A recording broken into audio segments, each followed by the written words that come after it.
Misión Vida Eterna. El tema de hoy es la idolatría. Y la idolatría es algo muy común. ¿Qué es la idolatría? Es poner nuestros ojos en un objeto y darle poder sobrenatural a ese objeto. Ese objeto puede ser una persona, un animal, una cosa o un lugar. Y hoy en día seguimos siendo idólatras. Y para poner un poco más en contexto, vamos a ir a Segunda de Reyes, capítulo 17, versículo 24. Y vamos a conocer un poco la historia de los samaritanos. ¿Quiénes son los samaritanos? ¿Cómo llegaron a ser samaritanos? ¿Por qué la gente, Jesús los llamaba samaritanos? ¿Y quiénes son ellos? Dice en el versículo 24: el rey de Asiria llevó a los israelitas de Samaria y puso en su lugar a otra gente de Babilonia. Es decir, que el rey de Asiria tomó a las personas que vivían en Samaria y las sacó de su lugar y las llevó a vivir a Siria, y en su lugar llevó a otra gente que vivía ¿en dónde? En Babilonia. Cuta, Aba, Hamad y Sefarvayim. Ellos ocuparon las ciudades de Samaria y vivieron ahí. Es decir, que las personas que comenzaron a vivir en Samaria no eran judíos, sino que los llevó el rey de Asiria, porque él sacó a la población y la llevó cautiva. ¿A qué? A que trabajara allá a su pueblo. Dice acá: cuando esa gente comenzó a vivir ahí, no adoraba al Señor, obvio, no eran judíos. Y por eso el Señor les mandó leones para atacarlos y matarlos. Se le informó así al rey de Asiria: la gente que usted se llevó para vivir en las ciudades de Samaria ignora las leyes del Dios de ese país. Por eso Dios les mandó leones para atacarlos y los mató, porque no entienden las leyes del Dios de ese país. Fíjense que la razón por la cual Dios comenzó a matarlos a ellos es porque Dios estaba gobernando sobre ese lugar, que era Samaria. Sin embargo, como ellos no conocían la palabra de Dios, pues salían leones y los atacaban. ¿Por qué? Porque ellos eran idólatras. Y lo vamos a ver en el versículo 27. Entonces el rey de Asiria dio esta orden: que se lleve a vivir a Samaria a uno de los sacerdotes que trajeron prisioneros de allí, y que él le enseñe a la gente la ley del Dios de aquel lugar. O sea, mandaron a un sacerdote a que le enseñara a esas personas paganas de Asiria, que se fueron a vivir a Samaria, la palabra. Y dice acá: así uno de los sacerdotes que los asirios se había llevado de Samaria se fue a vivir a Betel. Este sacerdote le enseñó a la gente a honrar al Señor en su vida, pero la gente se hizo sus propios dioses y los puso en los templos y en los santuarios sobre las colinas. Los samaritanos hicieron eso donde quiera que vivían. La gente de Babilonia hizo al dios Sucot, Benot, los de Cuta al dios Nergal, los de Hamad al dios Asima, los de Aba los dioses de Nipsa y Narcat. La gente de Sefarvayim quemaba a sus hijos en el fuego para honrar a su dios Adrak, Melech y Anamelech. O sea, ellos comenzaron a escuchar la palabra de Dios, pero siguieron adorando a sus dioses. O sea que los samaritanos que nosotros conocemos a través de la lectura o de los pasajes que habla Jesús eran estos samaritanos. No eran los que vivían antes, porque ellos fueron llevados prisioneros a Asiria y solamente le mandaron un sacerdote para que les enseñara la palabra de esos que vivían allí. Los demás fueron desterrados. ¿Por qué? Porque la palabra decía que si ellos no cumplían la ley, Dios los iba a desterrar y iba a poner allí a otras personas. Y eso fue justamente lo que pasó. Dice acá: pero también adoraban al Señor y eligieron de entre el pueblo a sacerdotes para que sirvieran en los santuarios sobre las colinas. Es decir, ellos hicieron su propia interpretación de lo que era la palabra de Dios. Y entonces acá aparece un fenómeno que está muy de moda hoy en día y que se llama sincretismo. ¿Qué es sincretismo? Cuando una religión fuerte subyace a una aparentemente más fuerte. Entonces, cuando yo mezclo una religión con otra, yo lo que hago es sincretismo. Y eso justamente ocurre aquí en Colombia. Uno ve que hay una religión de la cual nosotros provenimos la mayoría, que es los católicos. Cuando llegaron los españoles, impusieron su religión. Pero, por ejemplo, en lugares como en el Pacífico, como en el Atlántico, la mayoría de la población de allí era africana, era negra. Entonces, cuando llegaron los africanos tienen una religión tan fuerte que subyace a esa religión católica. Entonces uno ve canciones como Santa Bárbara. Es una canción de Celia Reutilio que es una salsita que dice: Santa Bárbara bendita, para ti surge mi lira, y con emoción bendita este saludo te doy, dice que viva Changó. Y Changó es un dios pagano. Pero eso mismo hacemos nosotros los cristianos y los católicos, ¿no? Entonces los católicos terminaron siendo idólatras. Y hablo de la idolatría porque la idolatría es algo que no nos permite ver al Dios vivo. Muchos católicos dicen: bueno, yo adoro imágenes porque Dios le mandó a hacer a Moisés una serpiente de bronce. Bueno, eso se lo mandó Dios a Moisés. Y le mandó a hacer la serpiente para que ellos miraran al cielo. Ellos decían, cada vez que los pique una serpiente, entonces los picaba la serpiente y ellos miraban. ¿Pero a dónde miraban? Observen, al cielo. Cuando comienza el Padre Nuestro dice: Padre nuestro que estás en el cielo. Lo que Dios quería realmente era que ellos miraran el cielo. ¿Y por qué Dios siempre saca al pueblo al desierto? Porque cuando usted está en el desierto, no es como acá que usted puede ver casas. Usted mira el desierto y lo que realmente ve es el cielo. En el desierto, lo único que usted puede contemplar realmente es el cielo. Lo demás es arena. Pero sus ojos siempre se van a dirigir al cielo.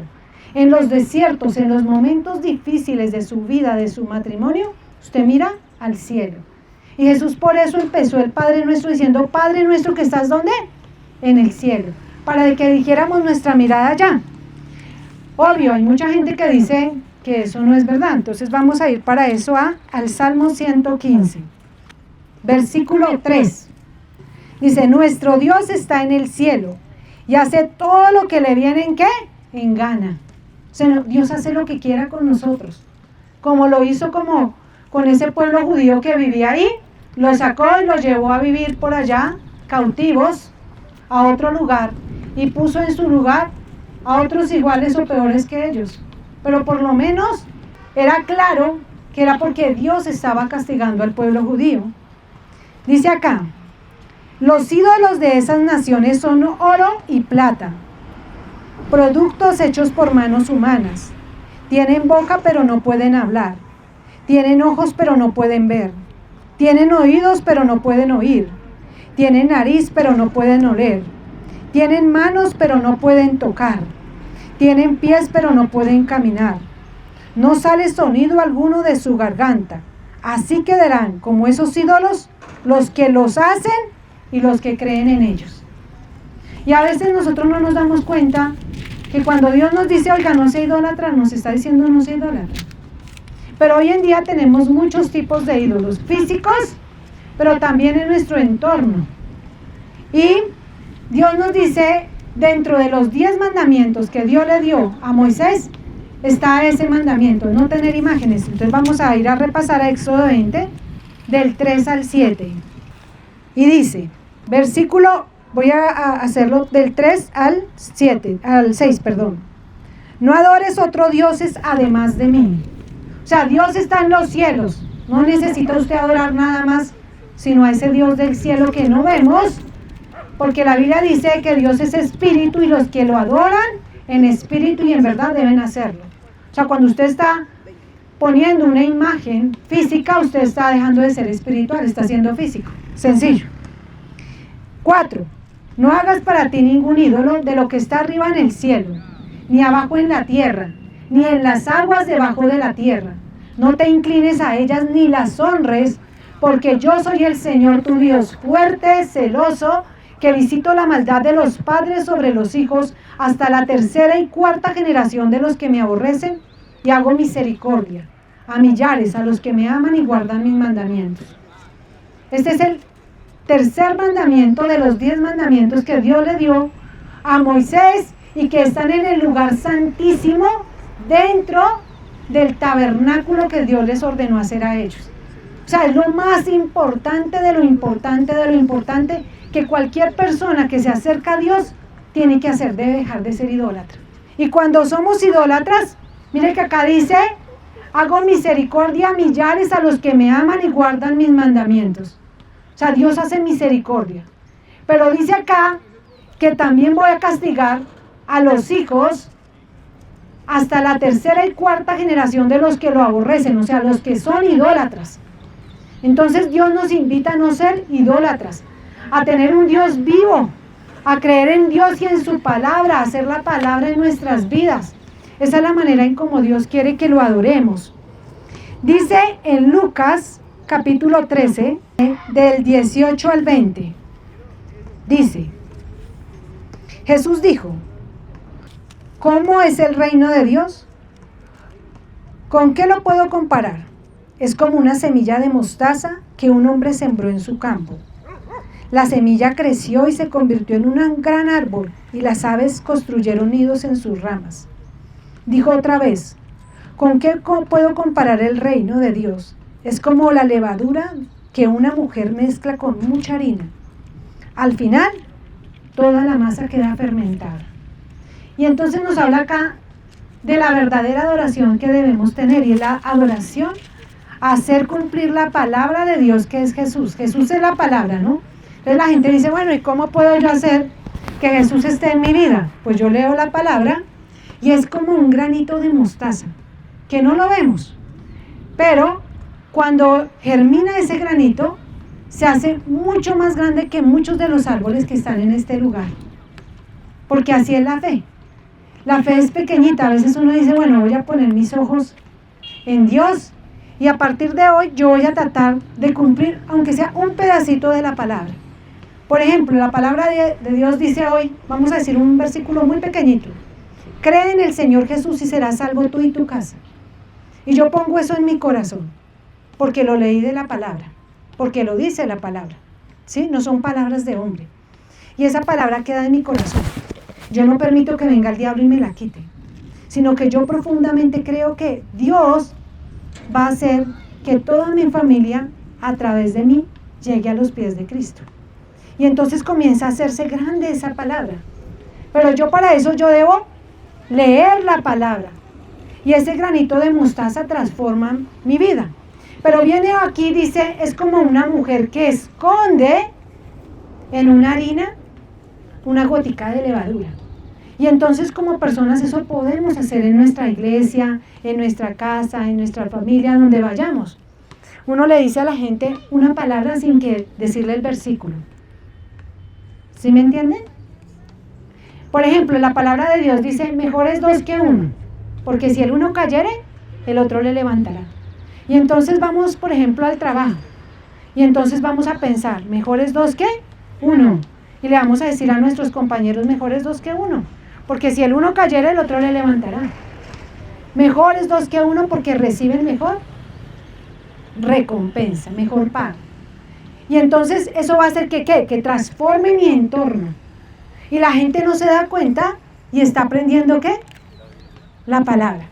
Pero en cambio si yo, como persona, en vez de ir y esconder la palabra, escondo son chismes, mentiras, ira, rabia, pues ¿qué es lo que va a crecer? Eso es lo que va a leudar en ese trabajo.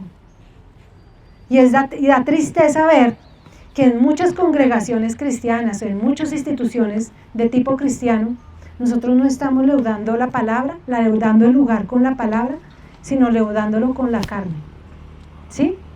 Entonces, es una manera de que nosotros cambiamos la idolatría. Mire lo que hicieron estas personas que trajeron de Asiria. Ellas siguieron siendo paganas, ¿sí o no? ¿Por qué?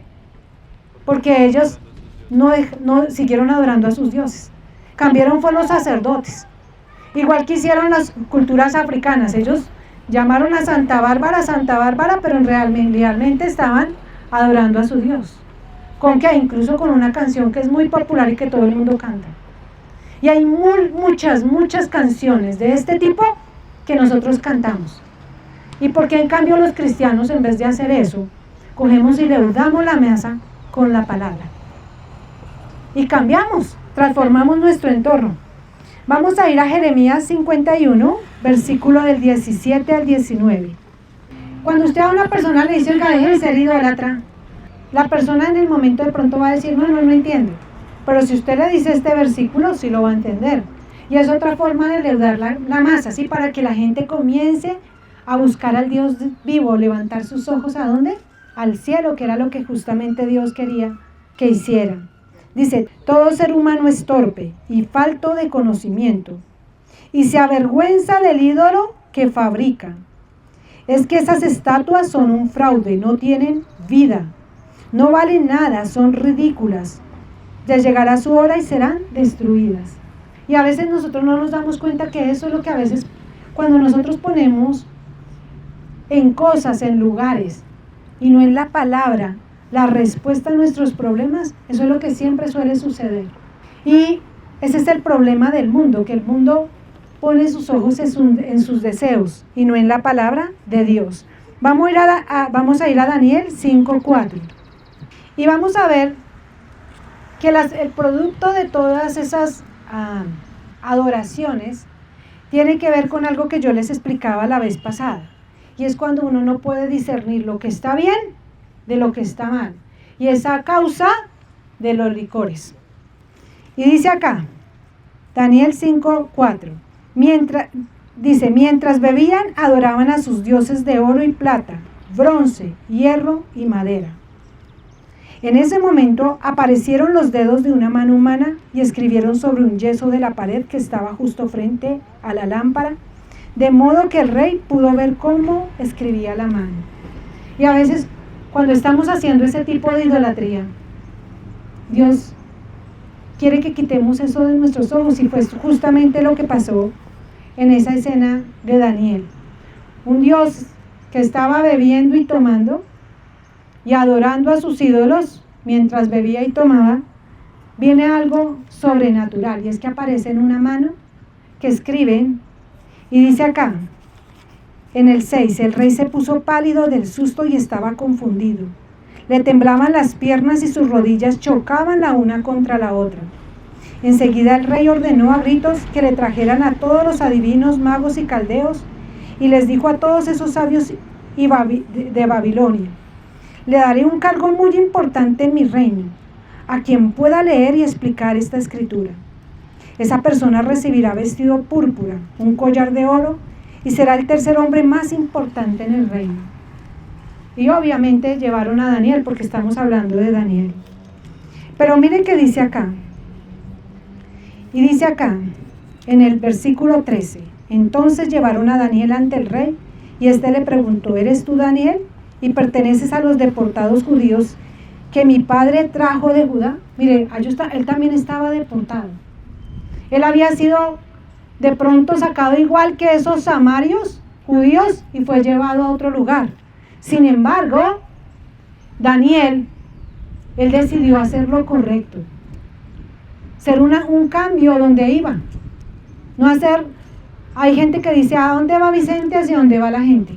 Y a veces nosotros vamos hacia donde van todos, pero él no. Mire, dice acá, ¿eres tú Daniel y perteneces a los deportados judíos que mi padre trajo de Judá? He oído que tú tienes el espíritu de los dioses, que eres brillante, inteligente y tienes mucha sabiduría. ¿Sabe dónde provenía la sabiduría de Daniel? De Dios, de la palabra.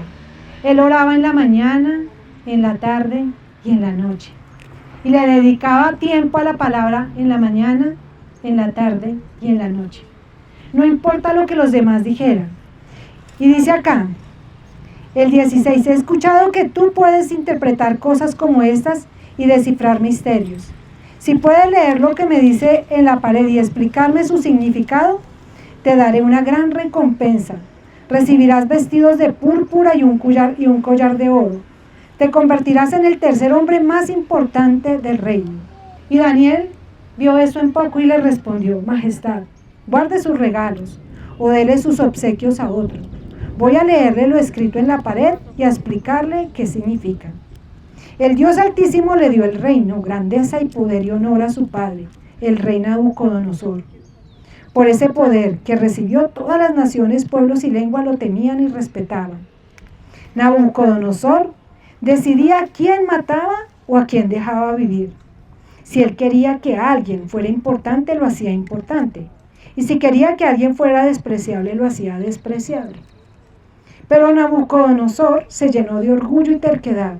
Entonces se le quitó el poder que tenía como rey y se acabó toda su gloria. Lo llevaron lejos de la gente y se volvió como un animal y vivía entre las bestias salvajes, comía pasto como el ganado y el rocío mojaba su cuerpo, hasta que por fin reconoció que solo el Dios Altísimo tiene poder sobre todos los reinos de los hombres. Solo Dios decide a quién gobierna los países. Mira, esto fue justamente lo que pasó allá en Samaria. Dios se llevó al pueblo porque el pueblo no lo reconocía como Dios. ¿Sabe? A veces Dios nos da un puesto, un buen trabajo. Pero tan pronto Dios nos da ese trabajo, dejamos a Dios de reconocer lo que Él fue el que nos dio eso. Todo lo que tenemos, ¿a quién le pertenece? A Dios. Él nos lo ha dado, como se lo dio a Nabucodonosor. Pero Nabucodonosor, cuando un día estaba así pensando, si de todo lo que yo he logrado sola o solo, eso pensó él. ¿Y sabe qué? Dios lo puso a comer hierba y a vivir con los animales. Porque a veces somos así. Nosotros a veces creemos que somos todo, que somos el regalo del niño Dios para el mundo. Y eso está mal. Jesucristo es el único en quien podemos poner nuestros ojos. Todas nuestras obras son como trapos de inmundicia. Todos, sobre todo ya uno cuando ya es viejo, ustedes que son más jóvenes, uno ha hecho cosas muy incorrectas. Y solamente cuando uno reconoce que Dios es todo, que Dios puede todo y que Dios es todo, cambia. Y eso era lo que justamente Daniel estaba diciendo a ese rey. Dice acá: sabe todo lo que sucedió a él, pero no se ha portado con humildad. Perdón, acá dice: Belsasar, usted es hijo de Nabucodonosor. Ese fue el que estaba adorando y cantando allá y tomando. Y es igual que él. Sabe todo lo que le sucedió a él, pero no se ha portado con humildad. Y a veces nuestra idolatría más grande, como cristianos, ya no dejamos de adorar imágenes y comenzamos a adorarnos a nosotros mismos. Y de verdad salimos con cuentos como cuando yo pecaba. Por Dios, todos los días nos equivocamos, todos los días debemos mirar al cielo, todos los días debemos, si tenemos algo que cambiar. Dice: todo lo contrario se ha revelado contra el Señor del cielo. Usted mandó traer las copas de oro y plata que son del templo, y luego con sus invitados, sus esposas y sus concubinas las usó para beber vino celebrando a sus dioses. ¿Y sabe? A veces Dios nos da dinero, ¿cierto? Como le dio esas copas y todo lo que le dio a administrar a esos reyes, tanto a Nabucodonosor como a Belsasar, quien era el que estaba haciendo eso. ¿Y para qué lo usan? Para las parrandas, para las tomatas. Pero cuando alguien le dice: oiga, camine, ponga 500 y vamos a ver si conseguimos a alguien nuevo en la palabra, compremos sonido y vámonos a predicar. No. A mí yo no estoy de acuerdo con eso, yo no predico así, ¿sí? Yo no lo hago así. Y eso fue lo que hizo Belsasar. Usó las copas del templo para jartar con sus amigos. Eso es lo que él hizo. Eso es grave. Si Dios le da a usted 10 pesos, piense que esos 10 pesos se los dio Dios a administrar a usted para hacer cosas que debe ser. Imagínese que Dios le dé a usted 10 pesos y usted se los tome con su hijo. ¿Usted qué le está enseñando a su hijo? A tomar. Si Dios le da a usted 50 pesos, dice: bueno, démosle algo más. Y en vez de usted comprar algo donde puedan todas las personas compartir con usted las utilice de manera inapropiada. Eso fue lo que hizo Belsasar. Dice: usted mandó traer las copas de oro y plata que son del templo, y luego con sus invitados, sus esposas y sus concubinas las usó vino celebrando a sus dioses. como yo les decía, nosotros tenemos el problema de que tenemos sincretismo, o sea, tenemos tendencia a hacer sincretismo, o sea, utilizar lo que teníamos antes a nuestros dioses ahora. Entonces, ¿qué debemos hacer? Mirar, bueno, lo que yo estoy usando realmente edifica mi hogar, mi familia, mi casa. ¿Por qué mejor si Dios me dio una casa, yo no la presto para que oremos, para que sirvamos al Dios vivo? ¿A qué estamos esperando? Que le pase lo que le va a pasar al Nabucodonosor. Mire lo que dice acá. Dice, esos son ídolos falsos de plata y oro, bronce, hierro, madera y piedra, que no pueden ver, ni oír, ni pensar. Pero usted no dio honra a Dios verdadero, que tiene poder y controla su vida y todo lo que usted hace. Por eso, él sacó su mano y escribió en la pared.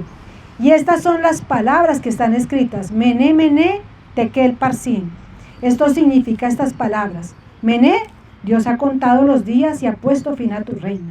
Tekel, Dios ha puesto tu reino en la balanza y no ha pesado lo suficiente. Parsin, tu reino ha sido dividido y ahora le pertenece a los medos y a los persas. Es decir, lo acababa de bajar de la nube. Y a veces necesitamos que Dios nos quite el empleo, los hijos, la esposa, el trabajo, para acordarnos que todo lo que tenemos es para Dios y para servirlo a Él. Cuando Dios nos da algo, su conocimiento, su sabiduría, nunca lo ponemos al servicio de Él.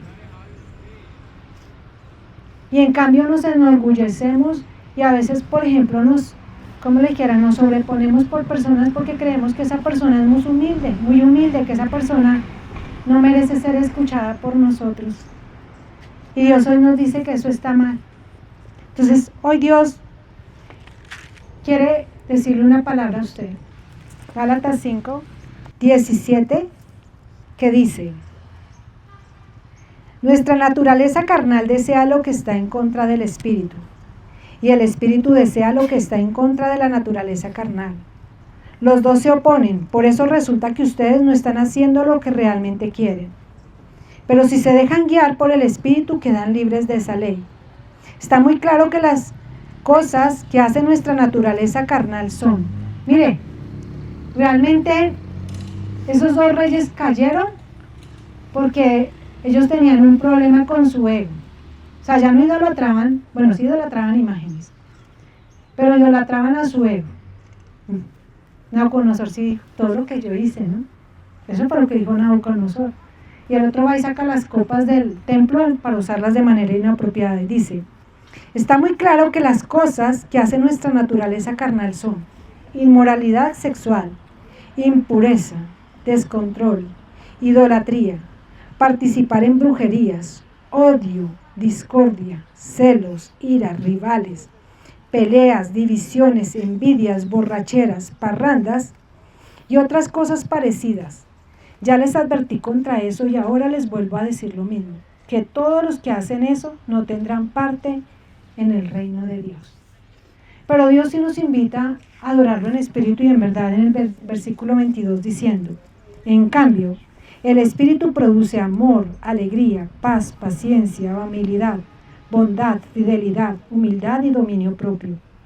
No existe ninguna ley en contra de esas cosas. Todos los que pertenecemos a Cristo hemos crucificado nuestra naturaleza carnal con nuestras pasiones y sentimientos egoístas. O sea, ¿qué es lo que hace nuestro ego o egoísmo? Que esa es la tendencia a mí. Es yo primero, yo segundo, yo tercero. Pero la naturaleza del Espíritu dice, ya no vivo yo, ahora vive Cristo en mí. Y lo que yo vivo, ¿lo vivo para quién?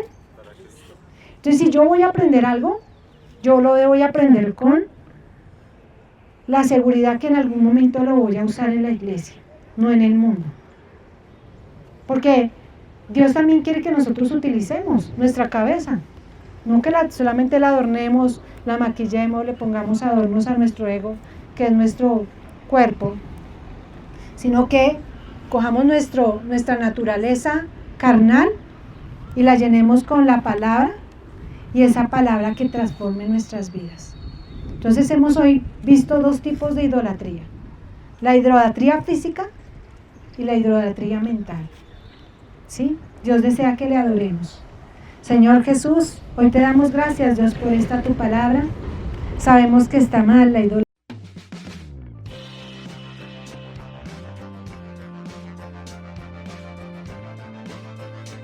Si te gusta el video, por favor dale like y suscríbete. Síguenos en nuestras redes sociales y no olvides compartirlo con tus amigos y familiares. Nosotros somos Misión Vida Eterna.